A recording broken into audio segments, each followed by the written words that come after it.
Pavinato, você acredita que quem votou no PT, Hum, após esses 5 meses aí praticamente de governo Lula, certo. está arrependido? Vendo tudo isso que você falou, gastando em hotel na Inglaterra uma fortuna, R$ 90.000 por dia. Não, é 37.200 por dia. A Band News, ela divulgou errado o valor. Ah, tá. Eu tinha visto 90.000. Mas É, mesmo assim, né, R$ 37.000 uma é diária muita é coisa. muito dinheiro, né? Tem uma embaixada em Londres. Poderia ter ficado na embaixada, né? Sem Exatamente. Da gastar mesma nada maneira dos que tem uma cofres públicos. embaixada em Portugal. Exato. Bom, tem muita gente que se arrependeu, né? O Armínio Fraga, por exemplo, se arrependeu. Então, quem está tentando se desvencilhar da desgraça, eu não sei por que que votaram nele. Afinal de contas, ele foi presidente do Brasil por 8 anos. Todo mundo sabia o que esperar. Todo mundo sabia o que esperar. E um senhor que foi presidente por 8 anos, que herdou o país numa conjuntura boa, e agora ele herdou o país numa conjuntura pós-pandêmica. A conjuntura do Brasil herdada foi boa quando a gente tem em mente que é uma conjuntura pós-pandêmica. Das conjunturas econômicas pós-pandemia no mundo, a do Brasil foi boa.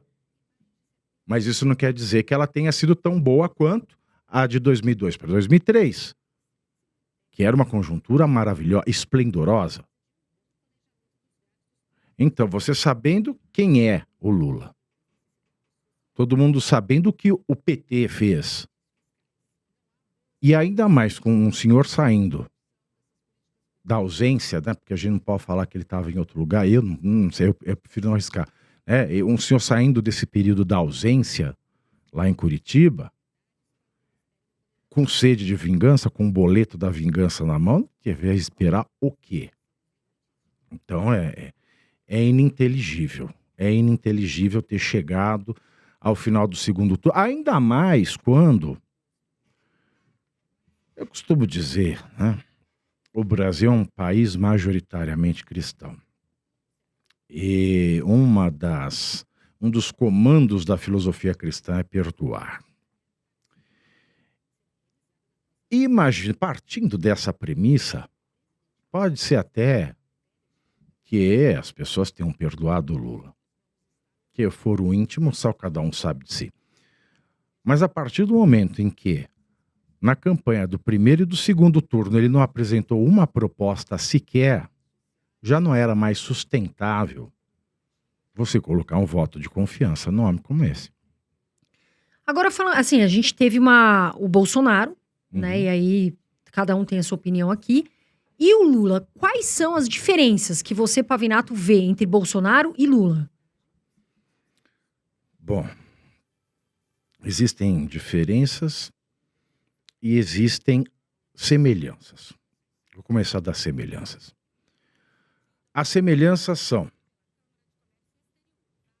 Vou começar pela mais evidente.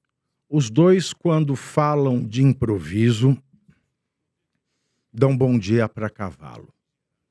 Mas, como o Lula está cercado dessa mística, né, de homem da providência, essa mística de o dono da bandeira do amor, o dono da bandeira da democracia.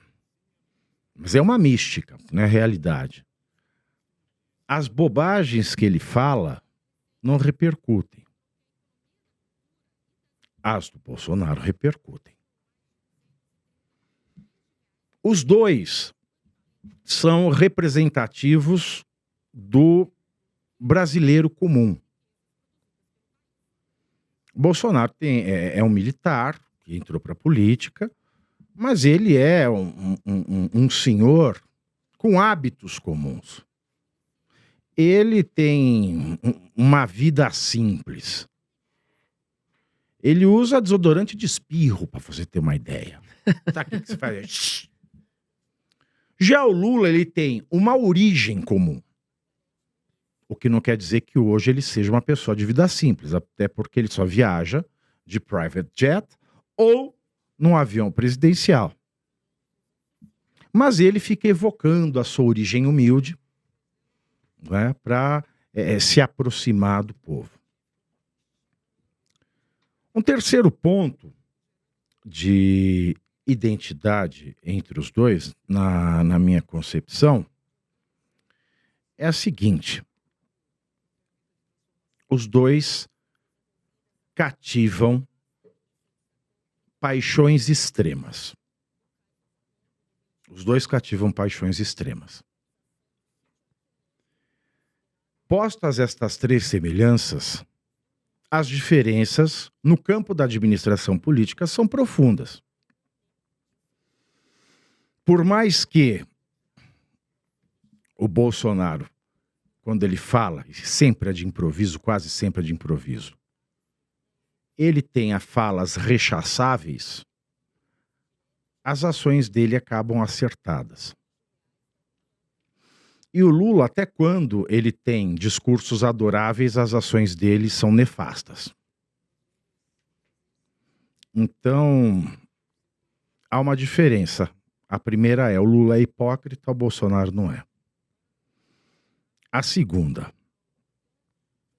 o Bolsonaro não tem medo de criar liderança. O Lula tem, obviamente. Uhum. Porque ele tem esse ego, perfil, né, do líder que é carismático, mas que é centralizador. E é claro, o Bolsonaro, ele ouve os seus assessores. E os assessores do Bolsonaro dizem para ele o que precisa ser dito. Ele pode não concordar e manda embora. Mas os assessores do Lula, eu acho que eles têm até medo de falar para ele a verdade, querem só alimentá-lo daquilo que ele quer ouvir. Dito isso, é importante que se esclareça que, apesar de todos os pesares, apesar de todas as falas e apesar de todas as invertidas desnecessárias que o Bolsonaro entrou, como a questão da vacina, eu não precisava ter entrado nesta invertida. Não precisava, nem um pouco. Aliás, só porque ele falou a coisa errada, mas fez a coisa certa.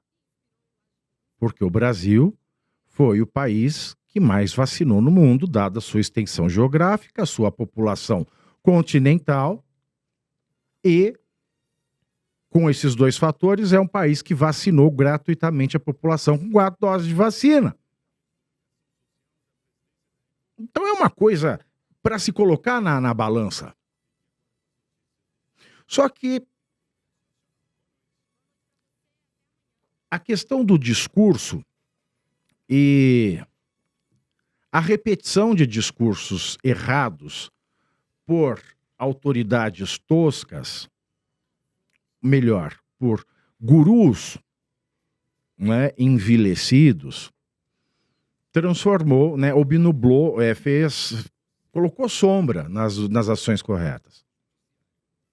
E essa questão que saiu agora, né? A gente viu a questão da carteira de vacinação. Certo. Toda essa polêmica, né, do Bolsonaro, enfim, falarem que ele falsificou para poder entrar nos Estados Unidos. Qual a sua opinião sobre isso? Aconteceu? Não aconteceu? Tá sendo... realmente o Bolsonaro tem que, né, ser autuado por isso? Veja, tem duas questões. Tem a questão do crime e a questão do processo. Falsificar uma carteira de vacinação é crime. Colocar um dado falso num sistema de informação público é crime. Usar um documento falso é crime. Juntarem-se 3 pessoas ou mais para cometerem qualquer um desses crimes é crime. Então, como foi identificado uma falsificação de informação no sistema e emissão de um documento falso, isso foi alertado por um sistema informatizado do Ministério da Saúde. Então, nós podemos dizer que existem crimes. Agora, quem os cometeu é uma outra questão. E a investigação, ela tem que passar um pente fino em todos os nomes que aparecem nos elementos desse crime que foi constatado. A gente sabe que teve um crime, mas a gente não sabe quem cometeu. E todo mundo que aparece na cena do crime tem que ser investigado. É por isso que revolta tanto a população. A gente não vê uma investigação do Flávio Dino, do G. Dias, do pessoal do PT, que esteve nas imagens das câmeras de segurança do Rio de Janeiro, mas não estão sendo investigados. Essa investigação está errada, ela é parcial, portanto ela é nula. Mas o tribunal que deveria dizer que ela é nula não diz, e aí a gente fica, pô, é uma democracia mesmo?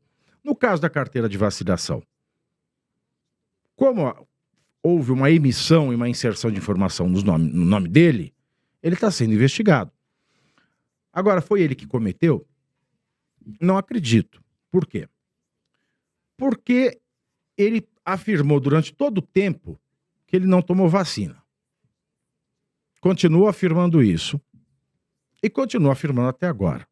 Uma pessoa que afirma que não tomou vacina, não tomou a vacina.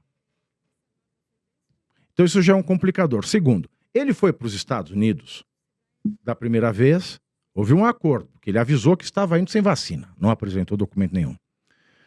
Da segunda vez, em dezembro do ano passado, ele foi com o avião presidencial. E você apresenta a carteira de vacinação no balcão de check-in da empresa aérea de voo comercial. Como ele foi com o avião presidencial, ele não precisava apresentar a vacina. Então não tem motivo para ele ter forjado um documento que ele não precisava apresentar. Porque internamente nos Estados Unidos, em dezembro, já não se exigia mais carteira de vacinação para nada.